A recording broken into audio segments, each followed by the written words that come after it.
জগন্নাথের আবির্ভাব ইস্কনে কিভাবে হয়েছিল জানো তোমরা? কে কে জানো? আচ্ছা, কে কে শুনতে চাও? ওকে। একদিন মালতী মাতাজি একটা কিউরিও শপ, যেখানে পুরনো জিনিসপত্র বিক্রি হয়,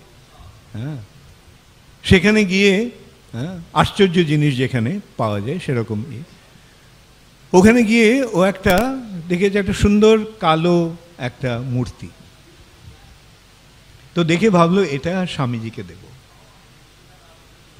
তো ওটা নিয়ে প্রভুপাদের কাছে এসেছে। প্রভুপাদকে যখন ওটা দিয়েছে তখন প্রভুপাদ সঙ্গে সঙ্গে উঠে দণ্ডবত প্রণাম করেছে। আশ্চর্য হয়ে গেছে, কি ব্যাপার, এই মূর্তি দেখে প্রভুপাদ কেন প্রণাম করছে? তখন প্রভুপাদ জিজ্ঞাসা করলেন যে এরকম আরো মূর্তি আছে কি ওখানে? তো মালতী মাতাজি মনে হলো, হ্যাঁ আমার মনে হয় দুটো আরো মূর্তি আছে, একটা হলুদ আর একটা সাদা। বলছে যাও গিয়ে নিয়ে এসো। এখন সেই কালো, হলুদ আর সাদা মূর্তি কে? জগন্নাথ, বলদেব, সুভদ্রা। ভেবে দেখো জগন্নাথ, বলদেব, সুভদ্রা কিভাবে এলেন ওখানে। আচ্ছা, শ্যামসুন্দর প্রভু কাঠের কাজ করতে জানতেন। হ্যাঁ, তো প্রভুপাদ জিজ্ঞাসা করলেন তুমি এরকম একটা মূর্তি বড় বানাতে পারবে? শ্যামসুন্দর প্রভু বললেন হ্যাঁ আমি বানিয়ে দেবো।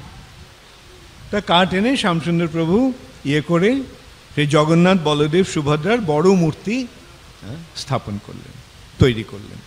এবং প্রভুপাদ সেই মূর্তি তিনটি সান ফ্রান্সিসকোতে যে ওই ছোট্ট দোকানঘর সেখানে স্থাপন করলেন।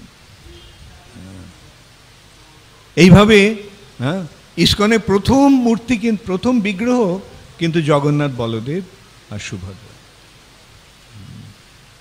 আচ্ছা, জগন্নাথের মঙ্গল আরতি হয়, পূজা হয়। একদিন দুপুরবেলা প্রভুপাদ এসে দেখেন যে জগন্নাথ নেই। প্রভুপাদ একটুখানি একটু উদ্বিগ্ন হয়ে গিয়েছিলেন, জগন্নাথ কোথায় গেল?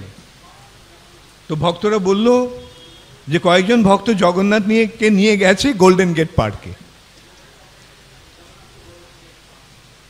প্রভুপাদ সঙ্গে সঙ্গে গোল্ডেন গেট পার্কে গেছে এবং ওখানে গিয়ে দেখেন যে জগন্নাথকে ঘিরে সমস্ত ছেলেমেয়েরা নাচছে, কীর্তন করছে, নাচছে।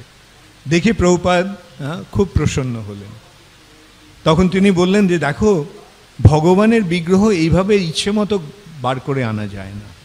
তবে তোমরা যদি ভগবানের জগন্নাথকে নিয়ে বেরোতে চাও তাহলে একটা বিশেষ দিনে এইভাবে জগন্নাথের রথযাত্রার আয়োজন করে জগন্নাথকে নিয়ে যাওয়া যায়। এইভাবে জগন্নাথের রথযাত্রার সূত্রপাত হলো সান ফ্রান্সিসকো।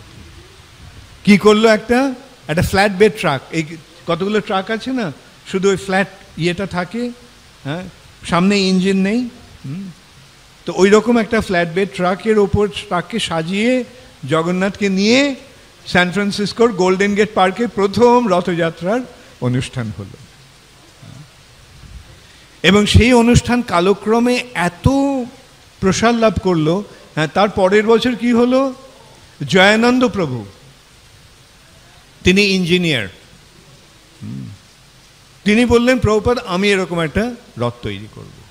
এবং জগন্নাথের এই রথযাত্রা জয়ানন্দ প্রভুই প্রথম তৈরি করলেন। কীরকম, টেলিস্কোপিক। কেন, অনেক জায়গায় রাস্তাতে ট্রাম লাইন আছে, হ্যাঁ, যেই জন্য বড় রথ নিয়ে যাওয়া যাবে না, অতটা রথ বড় করতে হবে। তাই জন্য কী করলো, হ্যাঁ, এমন আয়োজন করা হলো যে রথ বাড়বে এবং কমবে, হ্যাঁ, যেটা কলকাতার রথেও তোমরা দেখতে পাচ্ছ। এটা জয়ানন্দ প্রভুর অবদান।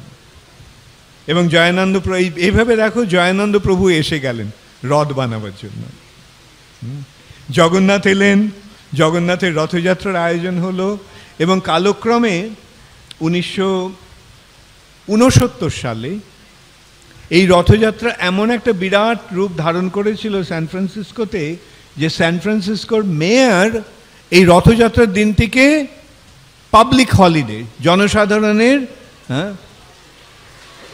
হলিডে ইয়ে করে স্বীকৃতি দিল।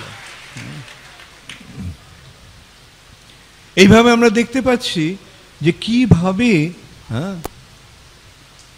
জগন্নাথের কৃপাতে, শ্রী চৈতন্য মহাপ্রভুর কৃপাতে এই ইস্কন সংস্থা সারা পৃথিবী জুড়ে প্রচার হতে লাগলো। তার মাধ্যমে আমরা দেখতে পাই না কি শিল প্রভুপাদের এক বিশেষ মাহাত্ম্য। শিল প্রভুপাদ কি একজন সাধারণ ভক্ত?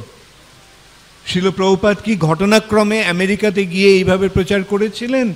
না, শ্রী চৈতন্য মহাপ্রভু শিল প্রভুপাদকে পাঠিয়েছেন এই পৃথিবীতে তার ভবিষ্যৎবাণী সার্থক করার জন্য। তোমাদের কি মনে হয় মহাপ্রভুর বাণী সার্থক করার জন্য প্রভুপাদ এসেছিলেন?